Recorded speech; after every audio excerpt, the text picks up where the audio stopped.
Salut à tous, j'espère que vous allez bien. Je vous retrouve aujourd'hui pour le second et dernier update lecture du mois de janvier. Dans cette vidéo, je vais vous parler d'un yaoi, de 2 shoujo, 3 shonen et 2 seinen. Je m'excuse par avance de la luminosité un tout petit peu pourrie de cette vidéo, mais là j'ai fait le maximum niveau éclairage artificiel dans mon appart hôtel et c'est pas vraiment tip top, mais bon là je ne peux pas faire mieux. Tout d'abord, je vous parle du tome 2 de Ten Count de Leito Takanai publié chez Taifu. La série est toujours en cours au Japon avec 2 tomes de parus. Le tome 3 paraîtra au Japon ce mois-ci et nous n'avons toujours pas de date à l'heure actuelle pour le tome 3 en France. Je vous avais parlé de tome 1 dans une vidéo What's New il me semble, ou un book haul, je ne sais plus trop. Je vous avais dit que le tome 1 m'avait beaucoup plu, que c'est le genre d'auteur qui prend du temps pour développer voilà, les relations. Tout ne se faisait pas dans le tome 1. Mais tout se fait finalement dans le tome 2, ce qui m'a assez surprise. Voilà, le tome 2 avance vachement par rapport au tome 1. La relation entre nos deux protagonistes qui battaient vraiment de l'aile à la fin du tome 1, même s'il n'y avait pas encore vraiment de relation entre les deux. Mais là, en fait, ils sont carrément ensemble. On passe de rien du tout à une relation amoureuse et charnelle. Donc autant vous dire, on avance radicalement dans l'histoire. La couverture est d'ailleurs un très beau témoignage de l'avancée de l'histoire. Niveau édition et dessin, il n'y a rien à redire, c'est vraiment un très très bon manga. Je vous montre d'autres dessins. Pour celles et ceux qui cherchent un yaoi avec une histoire assez touchante, assez sérieuse aussi, parce que même s'il y a des petites touches d'humour, c'est tout de même pas du niveau de Love Stage ou Junjo Romantica, c'est un titre que je vous recommande. Je continue avec le tome 8 de Blue Spring Ride de Yo Sakisaka, publié chez Kana. La série est terminée au Japon en 13 tomes et le tome 9 est prévu en France pour le 3 avril. La dernière fois, je vous quittais avec le tome 7 et je vous avais dit que le tome 7, il était bien, mais entre guillemets sans plus, dans le sens où il se passait pas grand chose. Le manga continuait son petit bonhomme de chemin, mais il n'y avait pas de grande révélation ni de grande avancée dans la relation des personnages. Et là, ce tome 8, eh bien, il tape fort parce que les personnages se bougent enfin un petit peu, les relations justement avancent, ce que j'attendais dans le tome 7 se passe finalement dans le tome 8. Donc un personnage va se déclarer, un autre va s'éloigner. L'histoire avance enfin, les personnages se prennent en main et décident que les relations qui tournent un petit peu en rond, ça avance un petit peu.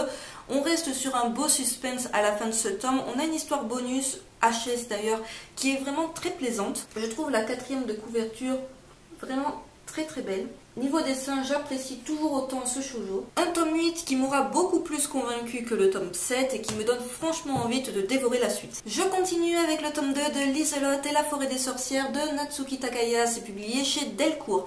La série est toujours en cours au Japon avec déjà 5 tomes de parus et le tome 3 est prévu pour le 11 mars. Pour rappel, le tome 1 de la série, je l'ai mis dans mon top shoujo 2014, ce qui n'est pas rien, même si je vous en avais que très brièvement parlé. Je vous avais dit que le tome 1, c'était un tome d'introduction.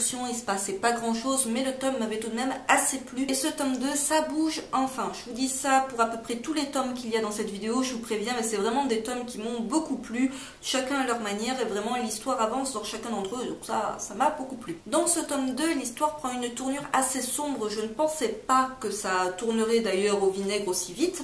Donc Liselotte, qui paraissait un petit peu naïve, un petit peu trop gentille dans le tome 1, elle se prend là encore une fois en main dans le tome 2. On en apprend un peu plus sur le personnage de Anketsu que vous voyez sur la couverture. Donc Enrich, Anketsu, on comprend que c'est plus ou moins le même personnage, qui s'est passé pas mal de choses, voilà, qui n'est pas humain.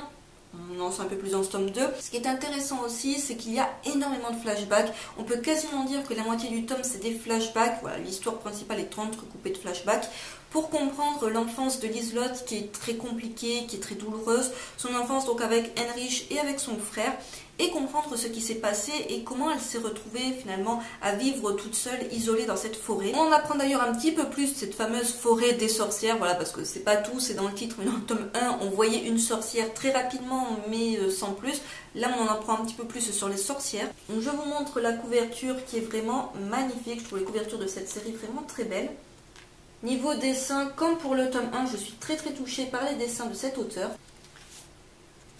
Voilà ce que ça donne. Si vous cherchez un shoujo avec du fantastique, une histoire d'amour qui n'en est pas encore vraiment une, beaucoup d'humour également, c'est un titre que je vous recommande. Je passe à la partie shonen de cette vidéo avec le tome 9 de Alice in Borderland de Alohaso, c'est publié chez Delcourt. La série est toujours en cours au Japon avec déjà 14 tomes de parus et nous n'avons toujours pas de date à l'heure actuelle pour le tome 10 en France. Si vous me suivez depuis un petit moment, vous savez que Alice in Borderland fait partie de mes shonen survival games préférés depuis le départ.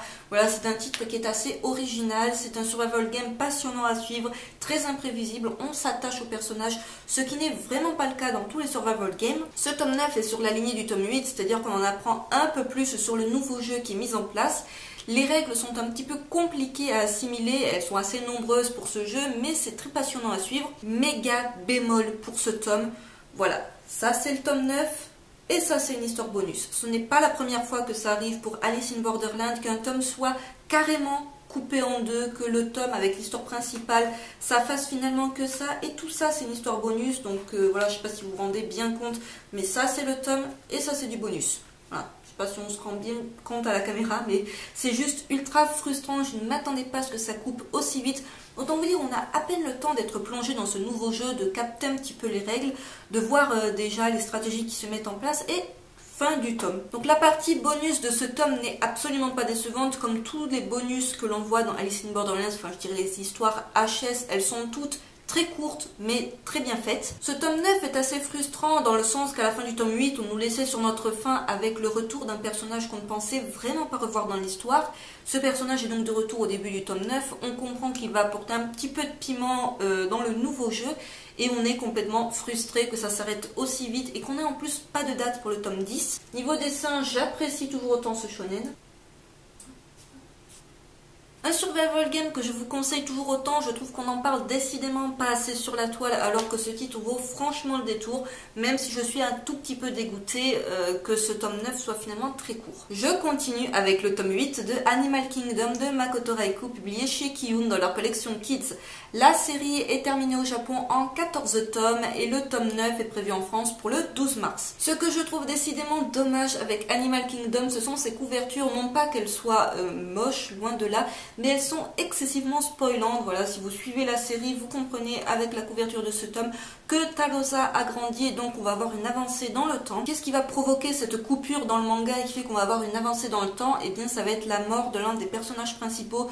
Bien évidemment, je ne vous dis pas de qui il s'agit, mais ça m'a choqué que l'auteur flingue ce personnage au tome 8. Alors, c'est pas que je m'attendais à ce que ce personnage meure à un moment donné, je ne m'attendais vraiment pas à ce que l'on flingue ce personnage principal.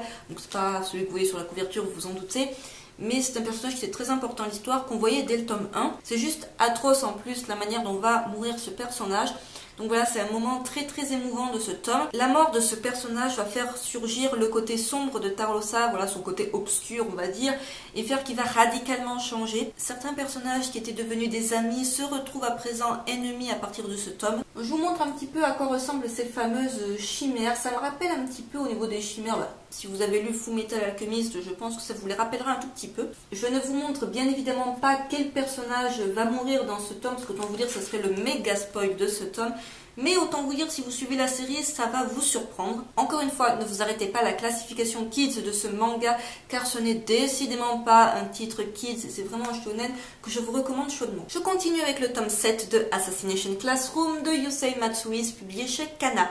Ce shonen est toujours en cours au Japon avec déjà 12 tomes de parus et le tome 8 est prévu en France pour le 3 avril. Assassination Classroom, je ne vous en parlais pas en de très bons termes depuis déjà quelques temps. La série me lassait un petit peu de par son côté trop répétitif, mais ce tome 7 a réussi l'exploit de me réconcilier avec la série et de me convaincre qu'il faut que je la continue. Alors au niveau du scénario, ça change pas beaucoup. Les élèves vont partir en voyage scolaire sur une île et là, sur cette île, bien évidemment, ça va être l'occasion de tuer leur professeur. Mais ce qui change radicalement dans ce tome 7, c'est la stratégie que les élèves vont mettre en place pour tuer leur professeur. C'est la stratégie la plus aboutie qui soit jusque-là. Ils ont fait une liste de tous ces points faibles. Ils vont mettre des jours entiers à mettre ce plan à exécution. Mais bon, comme on s'en doute, on n'est qu'au tome 7 et Kolo Sensei ne peut pas mourir au tome 7. Voilà, ce n'est juste pas possible qu'on flingue le personnage principal en plein milieu de la série. Mais ils y arrivent presque dans le sens où ils vont le pousser vraiment dans ses derniers retranchements.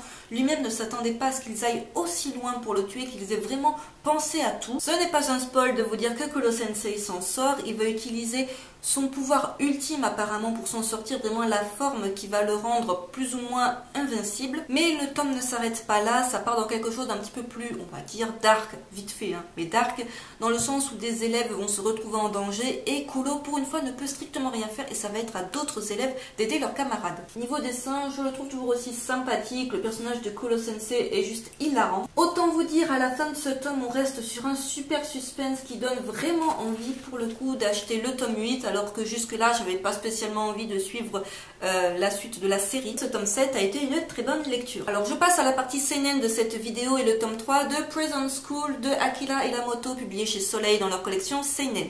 La série est toujours en cours au Japon avec déjà 15 tomes de parus et le tome 4 est prévu en France pour le 8 avril. Donc les deux premiers tomes de la série, je vous en ai parlé dans une découverte manga, je vous y renvoie si vous ne l'avez pas vu, si vous voulez mon avis sur les deux premiers tomes. À la fin du tome 2, l'évasion de nos héros semblait un petit peu compromise, mais bon, elle arrive enfin dans ce tome 3. Tome 3 bourré d'humour, c'est un humour encore une fois très particulier, ça plaira ou ça ne plaira absolument pas. L'histoire avance pas mal, mais je trouve le tome décidément beaucoup trop court, ça se lit beaucoup trop vite. Niveau dessin, je suis vraiment fan encore une fois du travail de l'auteur. Alors certes, il y a énormément de fanservice, mais bon, si on passe à côté de ça, c'est vraiment un titre que je vous recommande, mais il faut s'attendre à un humour très particulier.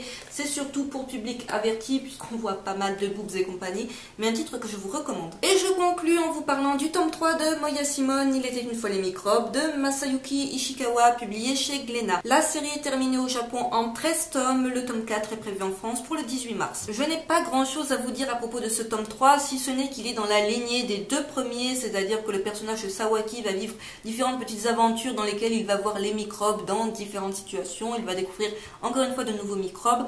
On commence dans ce tome d'ailleurs par la fermentation du vin, ça change un petit peu du saké, voilà, on change un petit peu d'alcool. Ce qui peut rebuter la lecture de ce manga, c'est comme vous pouvez le voir qu'il y a pas mal de choses à lire. Donc c'est vraiment pas un titre que je vous recommande de lire quand vous êtes fatigué, que vous voulez une lecture détente, même si voilà, le sujet des microbes, tout ça est traité de manière très légère, même si c'est assez enrichissant. Voilà ce que ça donne niveau dessin. Vous l'aurez compris, ce tome 3 était pour moi une bonne lecture, il ne s'y passe rien d'extraordinaire. Voilà, c'est pas un truc où vous allez de révélation en révélation, mais c'est assez plaisant à suivre, il y a pas mal d'humour. Un titre que je vous recommande, que je ne recommande pas finalement à ceux qui sont rebutés par les mangas où il y a énormément de choses à lire, parce que ça pourrait vous freiner dans votre lecture. Ainsi s'achève cette update lecture, j'espère qu'il vous aura plu. N'hésitez pas à me dire en commentaire ce que vous en avez pensé, si vous avez lu certains de ces mangas, si certains vous tentent, et je vous dis à très vite pour une prochaine vidéo.